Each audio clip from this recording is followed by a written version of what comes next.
of our more famous tropical fruits, the guava. Guavas are tropical fruiting plants. They come in several different forms. The one that I'm standing in front of here is what we would consider our typical guava, or Oncidium, that's used for fruit production and for juice production. And you can see the leaves are kind of broad and have the kind of that little bit of a hairy texture to them. There's the fruit. This is summertime here. Here's the flowers forming on them, and there's the green fruit that's developing. These produce large yellow fruit with a pink flesh to them, and when allowed to ripen, they get quite sweet. This variety is Ruby Supreme, which is a very good variety for containers, fruits prolifically. You can see the tree is actually got a lot of buds coming on it, which is normal in the summertime for them to be quite prolific like this.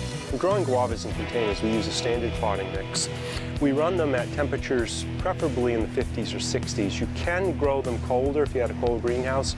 If you brought them down into the 40s at night on a consistent basis, sometimes the plants do suffer. As far as insects go, they do get mealybug and they can get scale. They don't really have too much problems with spider mites and other insects, so they're pretty resilient. And their root systems are very strong. We really don't have any problems with root rot. So in growing them, this is a plant that has a central leader to it.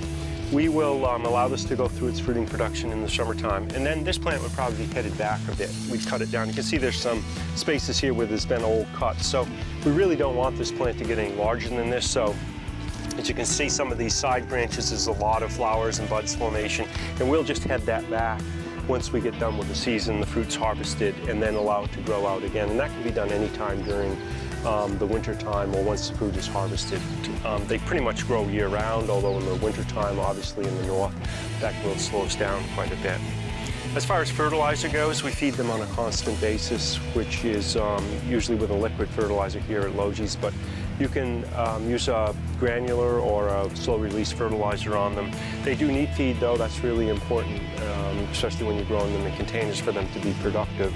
And the fruit, when it ripens, it gets